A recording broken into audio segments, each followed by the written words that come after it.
Hello, hello, hello, everyone. It is Barbara with C&B Entertainment and a purse for every occasion. I am reaching out to you today because I have a special guest with me.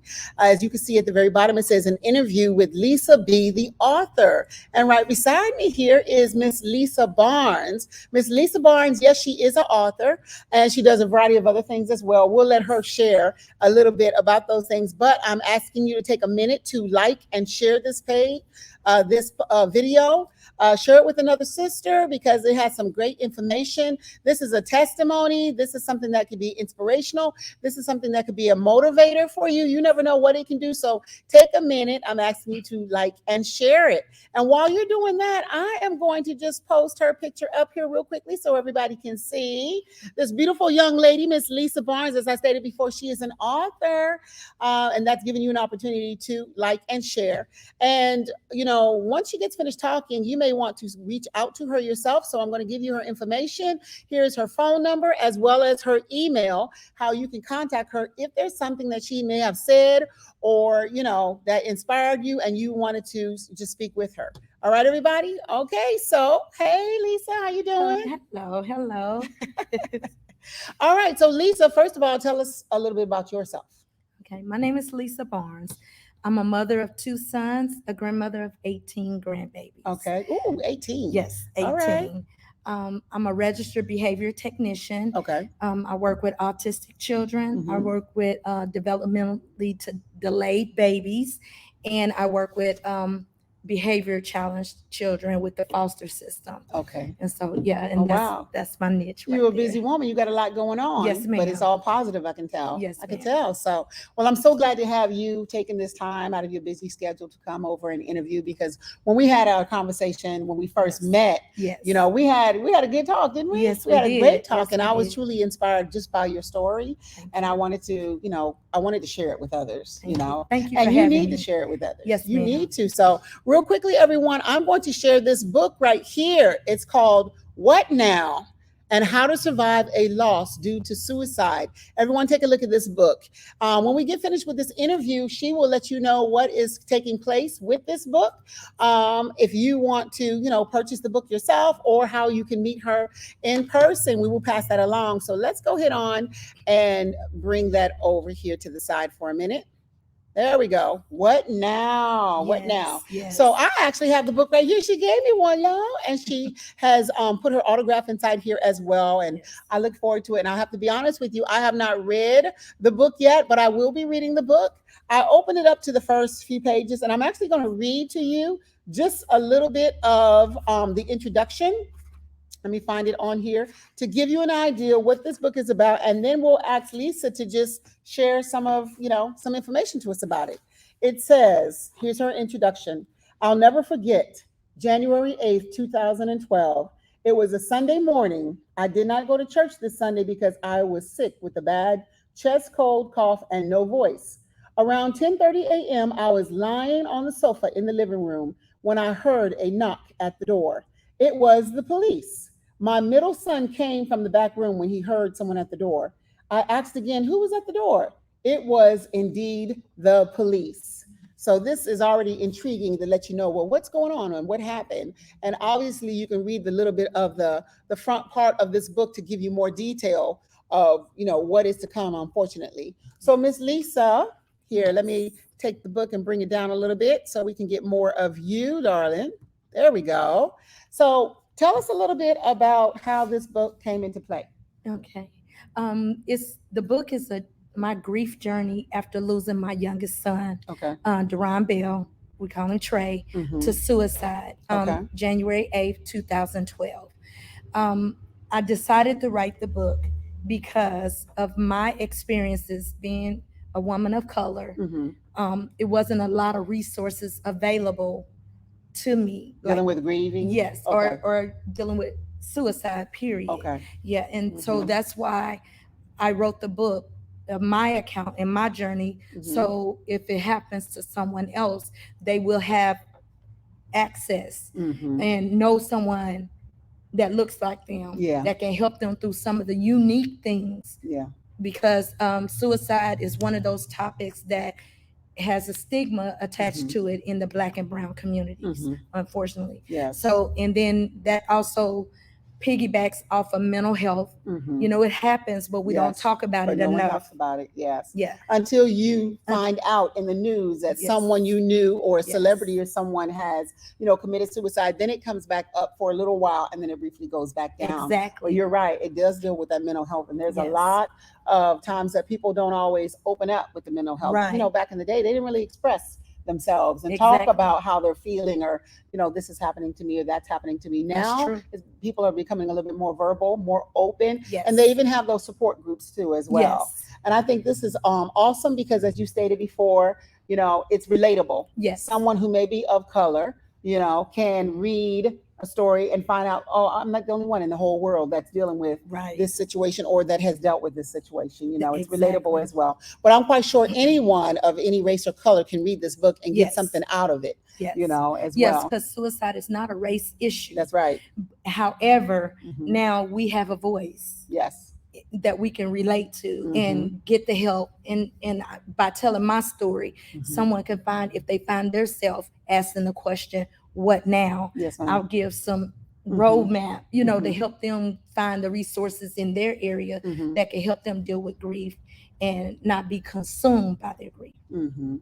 So tell us a little bit about that day when I read your introduction here, talking about the day when you were just laying on the sofa because you wasn't feeling well yourself, Yes. just laying on the sofa relaxing, and then you got that, that knock on the door. Tell us Yes. a little bit more about that day. Well, then, as we answered the door, and then the detective, it was a detective on my porch, and he Mhm. started asking a lot of questions like, did you hear anything? Who Mhm. lives here? Mhm. Who's here now? Different things like that. Mhm. And as he asking these questions, I'm steady seeing police come from my backyard.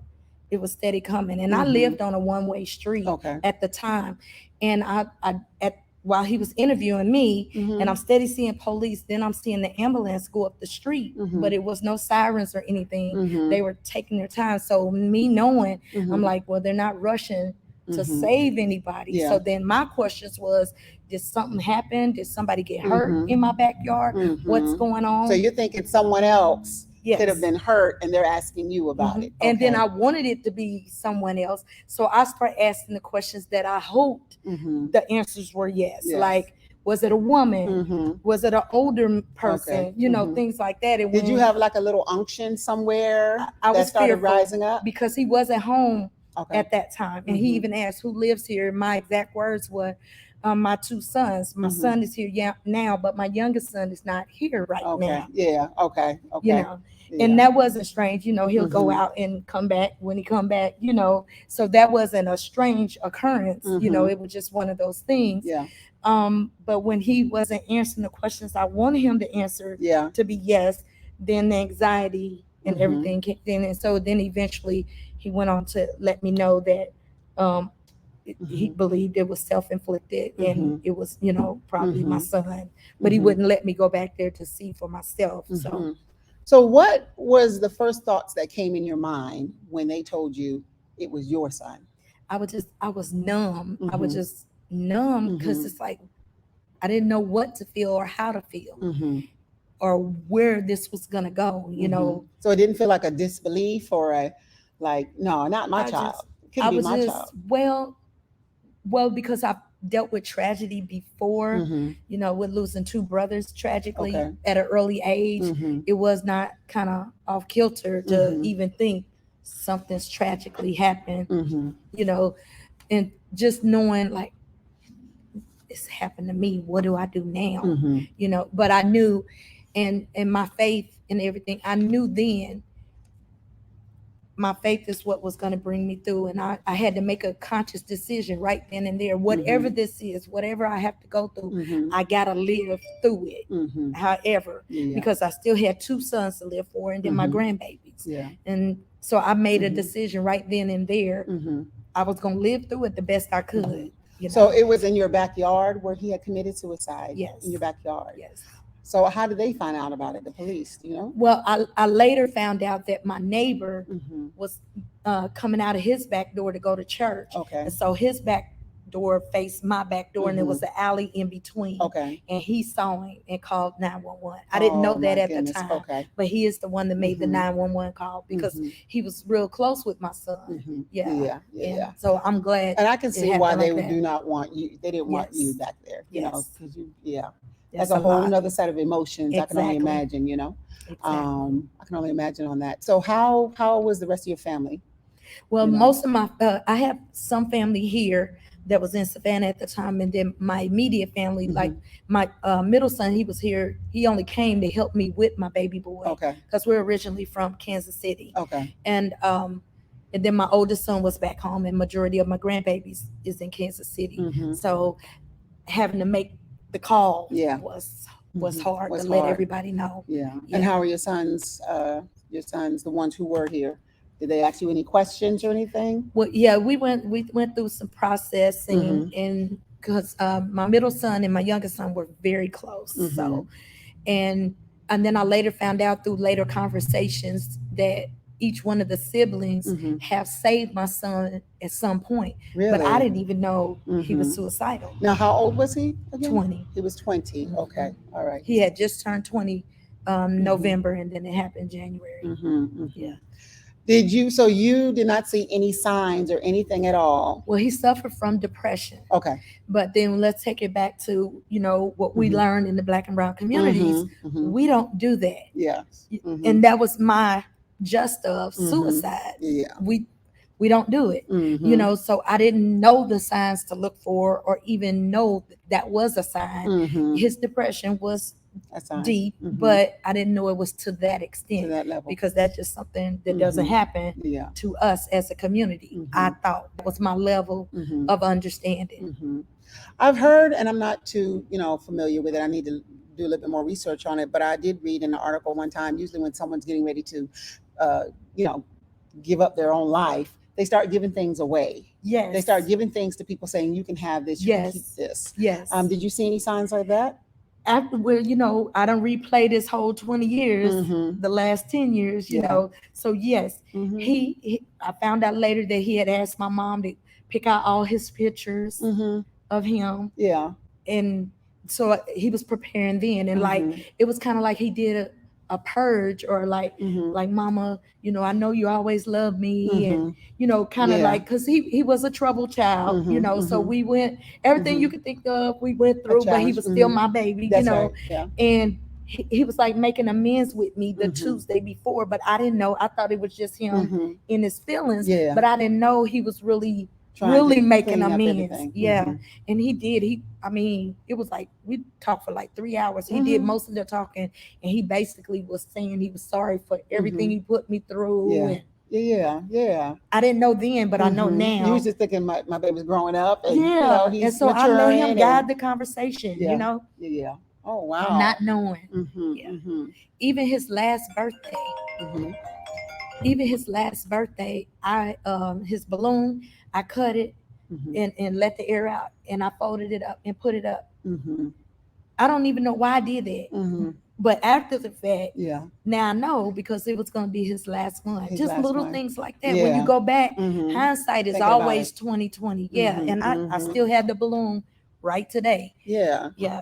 But I didn't know at the time why I Wow. did it. Mhm. I couldn't even tell you why. Well, what made you keep it instead Mhm. of throwing it away? But Mhm. now I know. Yeah. Mhm. Wow.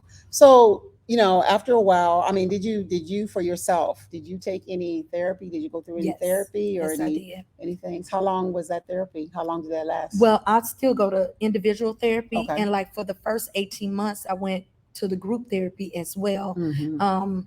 And it just worked in my favor. It happened in January, and then I started doing the research, because Mhm. the one thing, the struggle I had, I couldn't go to the church, Mhm. because in church you were taught we Mhm. just don't do that, and Mhm. then you go straight to hell. Mhm. I didn't want to accept that Mhm. now that it's happened to my son. Mhm. So I didn't feel I could go, or Mhm. that was an outlet, Mhm. because But that's still good that you held on to, your faith and your belief, because sometimes people are like, why, God, why did you do this to my child? And Mhm. they don't want to go to church anymore, don't want to see anybody, Right. don't tell me about no prayer, don't tell me about God or anything Exactly. like that, but you My faith continue to. struggled, Mhm. but I didn't give up. And I can honestly say I never was mad at God, Mhm. and I never never was mad at my son. Okay. I can honestly say that Mhm. because I understand Mhm. how we got there. Yeah. I don't agree with the choice, Mhm. but I understand because most of his experiences, Mhm. I lived them too because he was my child. Mhm. You know, Yeah. so I can Yeah. understand. Yeah.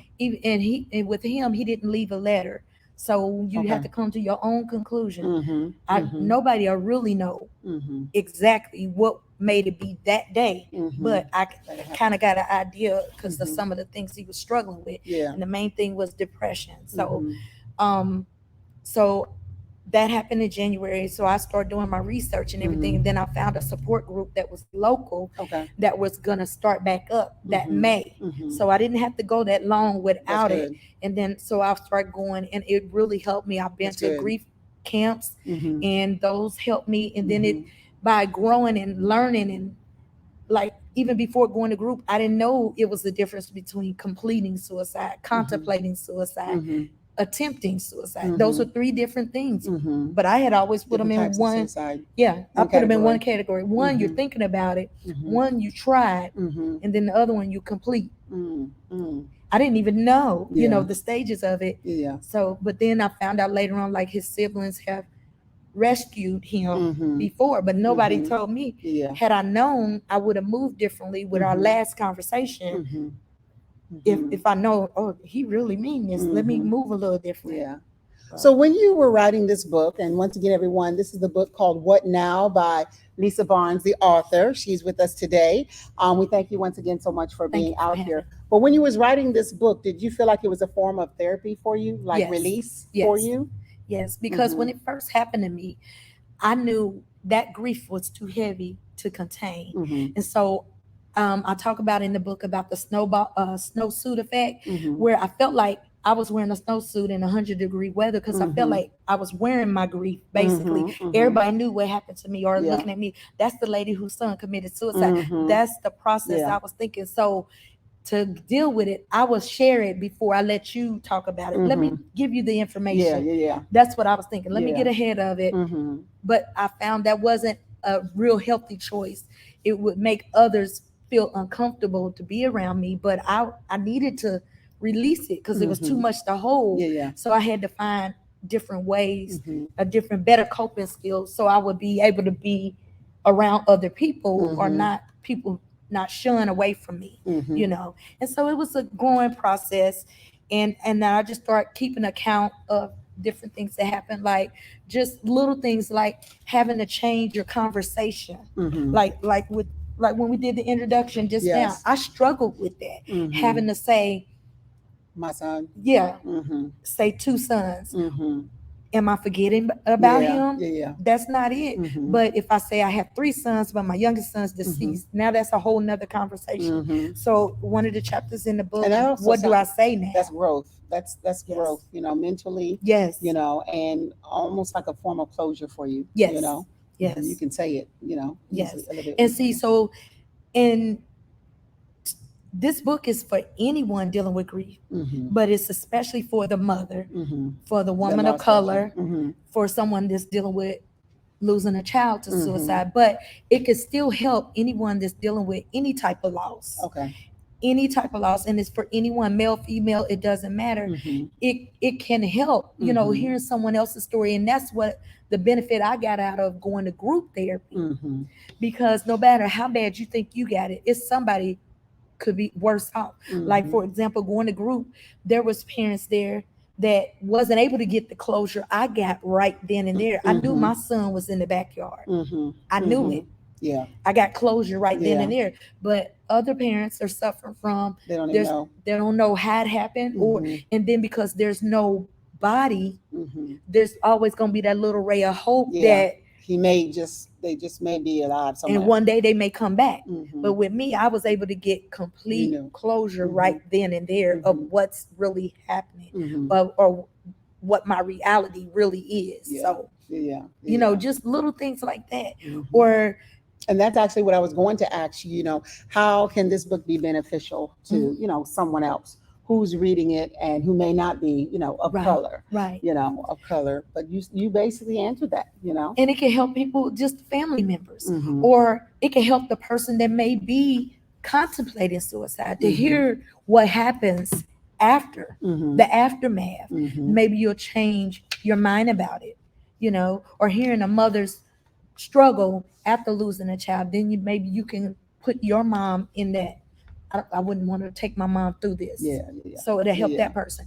Or family members to be able to recognize the signs or know the signs or know what to say to that person or where to take them to if that's the case. To get educated so you could be more aware of the signs, what resources are available, Mhm. where you can go to get the help if you Mhm. find yourself in this situation. Mhm. So can you list some of the resources that is possible that, could be beneficial to someone? Like the group therapy. The group I therapy. recommend it. I Okay. recommend it because, like, I talk about one. You seen the movie Bruce Almighty? Mhm. Remember that movie? Mhm. Remember when he was granted the ability to be able to hear prayers, Mhm. and he was hearing them everywhere, Mhm. and Yes. it was like Mhm. driving him crazy. Mhm. Well, I made a statement like that one day in group.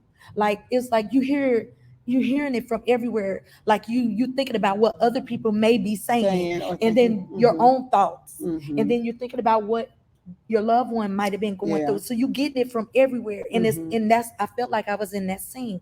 But Mhm. when I said it in group, Mhm. I didn't feel crazy. Mhm. They understood. They Like, understood. yeah, Yeah. it made sense. Yeah. But Yeah. if I said that to someone else, they might Mhm.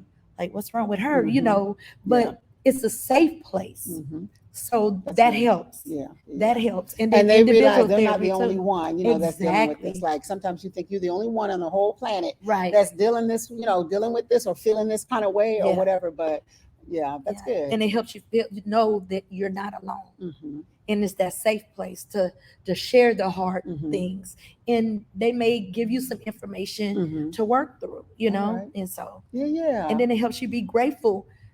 Even in that hard thing, you can still Mhm. find something to be grateful about. Like, I'm grateful that I was never in the police eye Mhm. a suspect. Mhm. But some of the people in group did have to go through that. Mhm. Imagine Mm. that you're trying to grieve, Yeah. but now you got to defend yourself on Mhm. top of that. That grief. Yeah. I'm grateful I didn't Mhm. have to go through that. Yeah. Even Yeah. though there were some people in the neighborhood Mhm. accused, Mhm. but I'm so glad the police didn't pick up on that, Mhm. and I had to Yeah, prove they my were extra. innocence That's right. on top of everything Yeah, yeah. else. That would have been too much to bear for some people, Yes, that So. that Mhm. would be an awful Mhm. situation. Yes, ma'am. So besides just sharing your testimony, really that's a way of honoring your son. Yes. Sharing your testimony, this book that you've written called What Now, Yes. that's a great way as well. So I'm quite sure there's several people who would still love to hear a little bit more detail about your story and so Yes. forth. So what would you like to share? What do you have coming up? Yes. I have my book signing coming out. Well, happening November 2nd, Mhm. from 6 p.m. to 8 p.m. right here Mhm. at C&B Entertainment in Pooler, Georgia. Yes. I would love to see everyone come out and meet and greet with me. I'll be signing books and sharing my son's story. And then I'm also be honoring him that day because that happens to be his 30th birthday. Wow. He would have been 30. Wow. Yes. Okay. And then because we're originally from Kansas City, Mhm. I'm going to have a second book signing Friday, January 7th, Okay. 2022, Mhm. in Kansas City. And that's because I'm going to do a memorial for the 10-year anniversary, which is January 8th. So I'll already be in town that weekend. Okay. So that's why I decided to do the book Mhm. signing then. Awesome. Yes. All right, everyone. So November 2nd, right here at the CB Entertainment venue, she will be Yes. doing a book signing. She will have her books here. She will Yes. sign it. If you ask her to put something specifically in there, I'm quite sure she'll bless you with that as well. Yes, I will. And you can listen a little bit more in detail about her story and also help her honor her son on his birthday. Yes. His 30th birthday, honor him, So thank you so Yes. much for taking the time Thank you. to come out for this interview. And everyone, I'm just going to show you this book one more time. It's called What Now? Yes. How to Survive a Loss Due to Suicide with Lisa Barnes. Yes. And thank you so much, Lisa, for coming out. We really appreciate it. Thank And you. we will post, once we get the flyer set up, we will Okay. post more information about Thank that you. upcoming book signing. Thank you Take so care much. of yourself, darling. Bye, guys. Everyone, take care of yourself. Bye.